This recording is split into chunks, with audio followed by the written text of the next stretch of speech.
Why I am a Christian. I am an ex-atheist, a philosophical theist, and a mere Christian. In this video, I present a brief summary of my reasons. 1. Philosophy, logic, and science point to a supernatural first cause of physical reality. Logic indicates that first cause is a mind with volition and free will, and not a non-volitional physical cause. We have discussed this in another video. This points to God as the ultimate creator mind that created all of physical reality. This is consistent with the Christian God. 2. The Big Bang points to a supernatural cause of the universe. The fine-tuning of the physical constants of the universe points to intelligent, purposeful design of the universe. The specified functional complexity needed for the origin of life points to intelligent design of first life. The presence of software, languages, and language translators in DNA-RNA protein systems point to intelligent design. All of these are rational and reasonable abductive evidence pointing to the existence and creative actions of God as the ultimate intelligent designer. And all of these are consistent with the Christian God. 3. Free will and consciousness are both non-material, and so they falsify metaphysical materialism and thereby materialistic metaphysical atheism. Free will and consciousness establish the real existence of non-material causal entities, contradicting the causally closed universe of atheism and contradicting materialism. This opens the logical door to God as the ultimate non-material causal entity. This is consistent with the Christian God.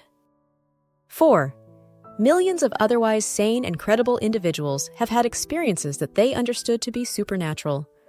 These experiences are likely at the core of the origin and continuing existence of the many religions in the world.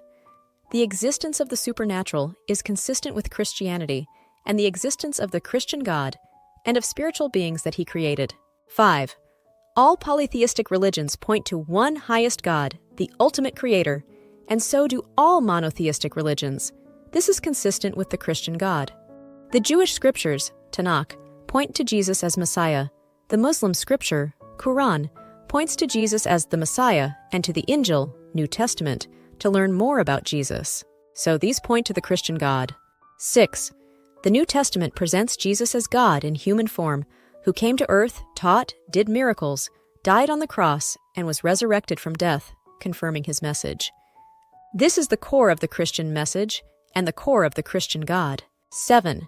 History establishes the literal existence and life of Jesus Christ on earth in the 1st century AD beyond a reasonable doubt.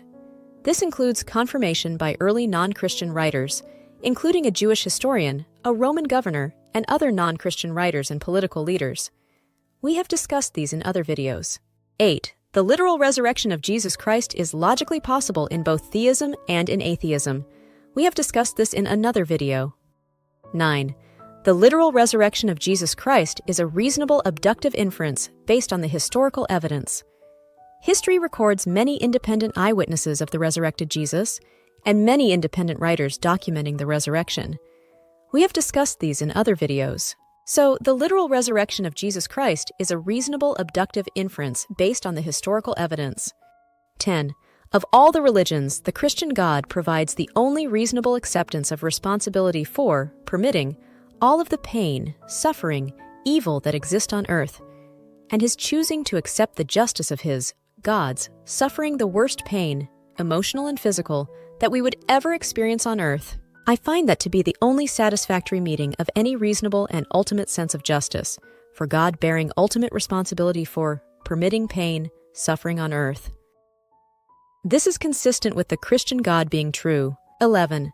I find the moral teaching of the New Testament, the message of Jesus, to be true in daily life and in my interactions with other humans, and in the lives of millions of human beings on earth.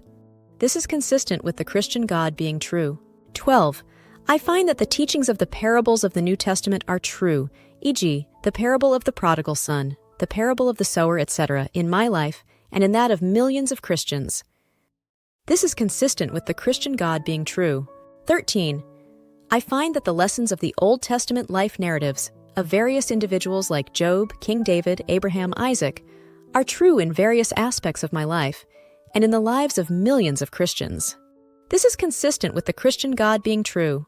14. I find the teachings of Proverbs in the Bible to be extremely true and wise as a guide to a good life, in life wisdom, relationships, health, and finances. This is consistent with the Christian God being true. 15. I find that the Psalms in the Bible bring me peace of mind when I go through difficult times in life. This is consistent with the Christian God being true. 16. In addition to the above, I have had at least 10 major prayers that I prayed to the Christian God answered in my life. These confirm beyond a reasonable doubt, to me, that the core of Christianity is true and that the Christian God is real and that He cares for me as one of His adopted children. This is consistent with the Christian God being true. Conclusion. So, all of the above point to and are consistent with the truth and reality of the Christian God.